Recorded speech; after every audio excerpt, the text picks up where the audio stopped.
look at you in the hot seat this time.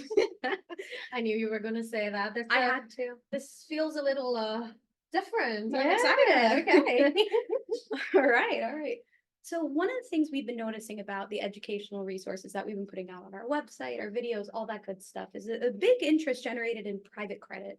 So if you could kind of see what trends are you currently seeing in the investments world on private credit? I love that you started with that question, Brianna, because what I really love about all industries, depending on the year, the economic factors, socioeconomic factors, trend with alternative investment changes. For instance, if you remember back in 2020, when the pandemic was happening, there was a huge demand for cryptocurrency. Everyone was trying to get into cryptocurrency. As soon as that was done, you started seeing precious metals. As soon as inflation was rising, interest rates were lowering, people wanted to get something, an investment, diversify their portfolio, has a hedge against inflation. Boom, precious metals. Then, end of 2021, 2022, and definitely 2023, skyrocketing into real estate. And even now, real estate is such a hot topic. But what I personally have been seeing, especially with the exposure I have in the alternative investment industry, is we're seeing a uptick in private credit. A lot of people, companies, individuals, investors, they're looking more and more into private credit. And I really think that this year, private credit will be a huge hot topic. Interesting. So walk us through exactly what is private credit? So private credit, it's it is a loan. Private credit is basically a debt instrument, but the key difference here is when you go to a bank, you get a mortgage, you get a personal loan, that's a bank loan, right? That is what we consider an official loan. Private credit is basically when the loan is, or this debt instrument that I would like to call it, is given by a private individual or a private entity. The key word is non-bank entity. So whenever it could be a borrower and a lender, private individual lending out money, that can be considered private credit. And the great thing about private credit is anyone, any entity, any individual can get into private credit if they know what they're talking about and what they're doing, especially structuring a private credit deal. Amazing. And that really is the beauty of it, that it could be, like you said, an entity or an individual. Really, the opportunities are virtually limitless. It really is. And I'm sure we will be talking about this as we continue our discussion. With private credit, there's far less restriction versus bank loans. There's far less hurdles individuals, investors, companies looking for capital, looking for funding, they have to go through, because it's coming from a private individual or a private company or a private fund. Excellent. So I know there's about virtually, many types, but what are some of the popular types of private credit that you've seen? So very the answer, there's a lot of answers here. We were even saying that too, how many different ways are there to say what private credit is? It's like, you might have heard private credit, private lending. It's really vast, this term private credit, but some of the popular private credit types I've seen is direct lending. Direct lending is when it's between a borrower and a lender, and the most common type of way of direct lending is through a promissory note. And I know I see a lot of that, especially with our clientele, where they're getting into promissory notes with their IRA being the borrower. Other than that, there is real estate debt. You can get into real estate through a debt investment. And that's definitely a popular one, especially last year. We have seen venture debt, mezzanine debt. Now, mezzanine is very interesting because mezzanine is a combination of debt and equity, or sometimes mezzanine debt can convert, the debt portion can be converted to equity. Distressed debt, senior debt, junior debt, subordinated debt. We can go on and on. We could go on. This list got longer since the last time I checked. Wow. And I think that's why I really am intrigued by private credit. And I think that's why a lot of individuals now who are really getting more control of their investments are getting more and more into private credit, because there's a lot, you can get very creative with private credit.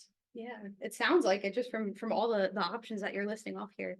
If you could actually expand a little bit more on promissory notes, the different types of promissory notes, and just more on that topic. Of course. Now, promissory notes, there's really two main types of promissory notes, and these are the most popular types of promissory notes. There's secure and unsecured.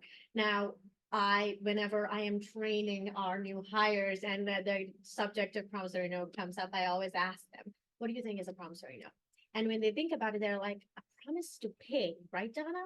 It is exactly what it is. Wow, wait, that's so cute. I've never heard that before. Exactly, that is Use that exactly from now on. But you're so right. That's exactly what it That is is. exactly what it is. A promissory note is a promise to pay, a transaction, a contractual obligation, an agreement between a borrower and a lender, right? And I've seen all sorts of promissory notes. I have seen promissory notes ranging to 100 pages to a one-pager. But the two main types of promissory notes is a secure or an unsecured promissory note. Let's start with the secured promissory note, right? A secured promissory note, let's say it's between you and me. You are lending me $100,000. Thank you, Brianna. Oh, you're so Well, welcome. from your Madison Trust IRA. Yes, absolutely. Tax deferred and tax free, of course, There you depending go. on your strategy. And within the promissory note, we are going to mutually discuss what the terms are. What is the loan amount? We already agreed on the $100,000. What is the maturity date? Is it a year? Is it 6 months, 5 years? Whatever we both are mutually comfortable with. What is the interest rate? Now, interest rate is very subjective. When it comes to interest rate, we, as a custodian, passive custodian, we always let our clients know we cannot advise on the interest rate, but we typically look around the fair market interest rates that's already out there. But again, this needs to be something both the borrower and lender are comfortable with. If the lender you can't tell me, well, Donna, if it's for a year, it's going to be 20%. What if I'm not okay with that, right? Mhm. So interest rate and then the repayment terms. Are you only paying me interest only up until the day of maturity and then you pay me the principal? Is it going to be amortizing? Are you going to pay me partially both principal and interest, or a balloon payment at the end of our maturity date? All that will be within the promissory note. Now, with an unsecured note, it is more risky because, like, say the note was to default. There is no collateral or security for you to obtain on behalf of the principal you paid.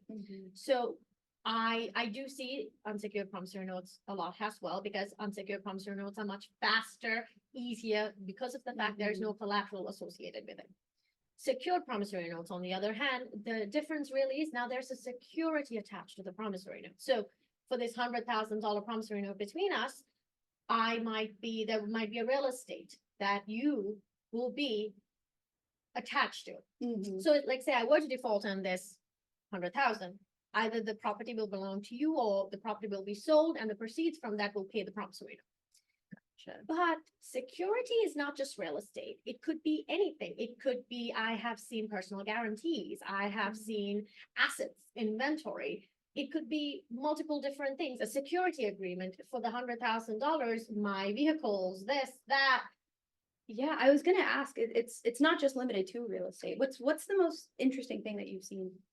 I have seen, oh boy, I've seen a lot of interesting things. Several things cannot be said on a live webinar. So, but let me I really put you in the hot seat there. I'm so sorry. But let's stick with the most interesting thing that I can say was cattle. Oh, that is really interesting though.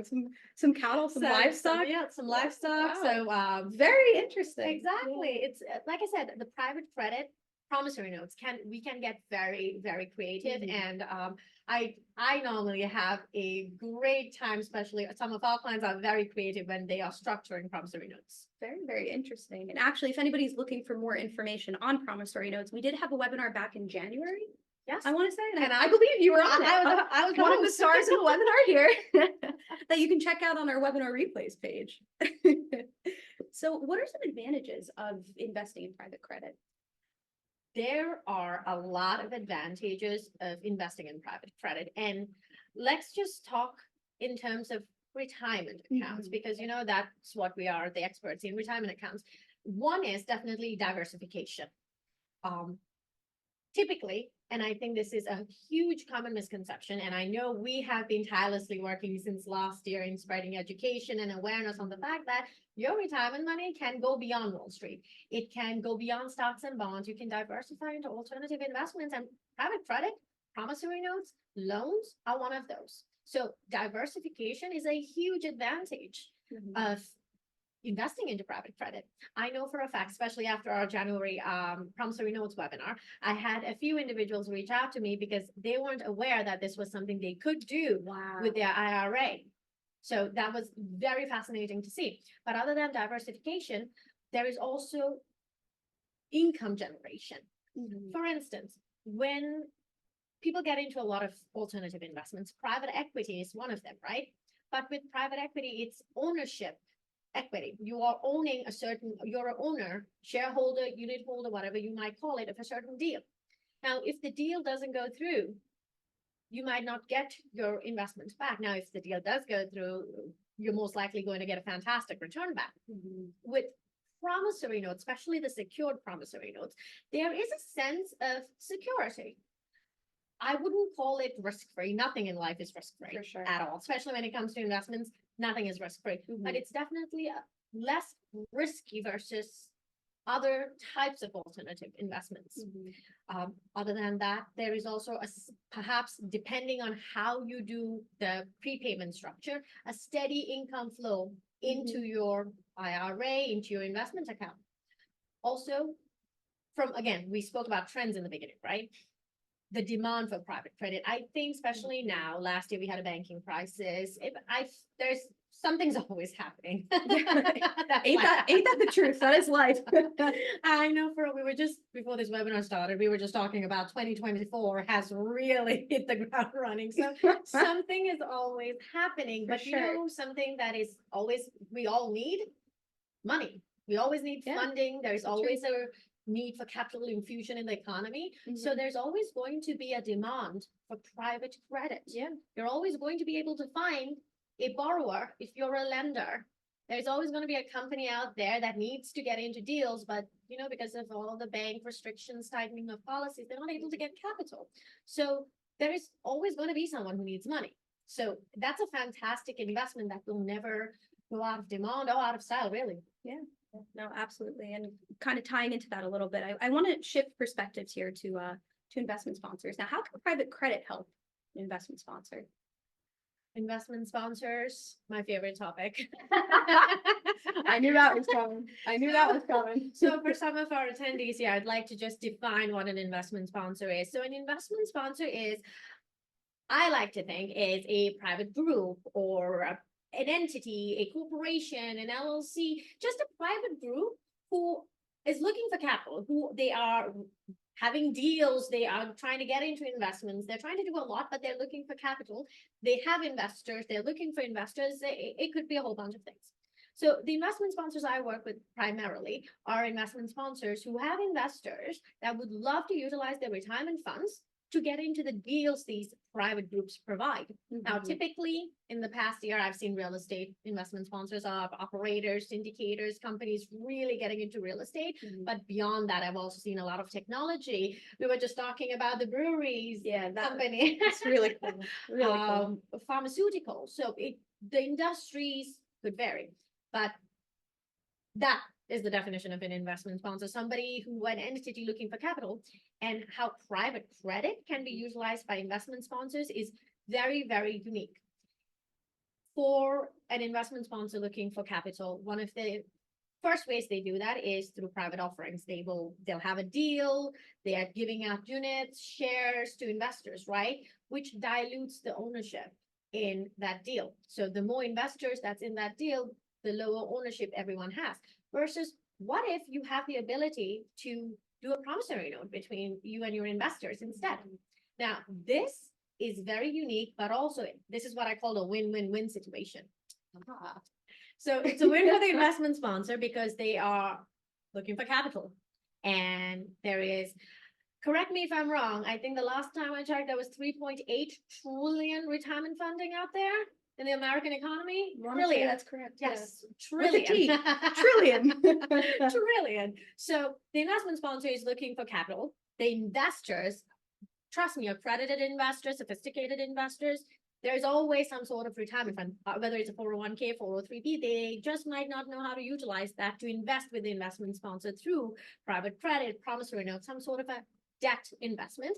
And it is a win for us because we are able to bring these two individuals together. I mean, investment sponsor, the investor, and be that bridge, Mhm. gap the bridge between these two groups to help them, one, the investor diversify their retirement portfolio, two, the investment sponsor to raise capital.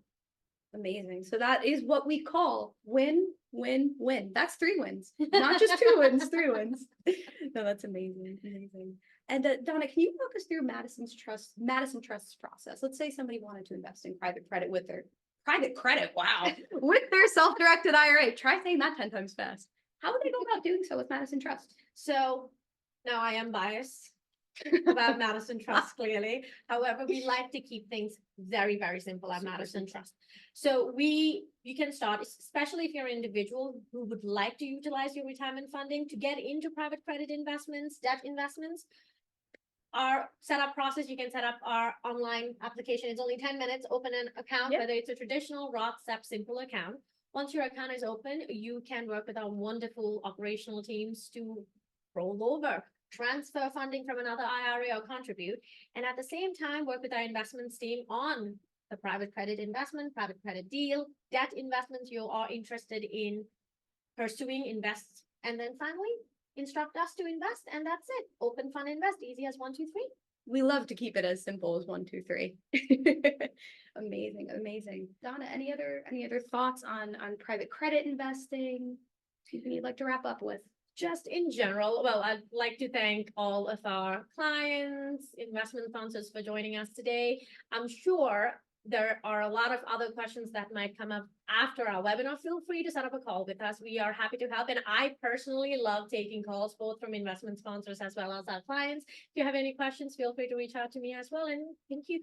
Thank you for having me, Bri. Oh my goodness. I never get interviewed, so this is very fun. Yeah. Thank you for joining us today. Thank you for being in the hot seat. We really appreciate it. I like the hot seat. We should make this a frequent thing. All right. Okay.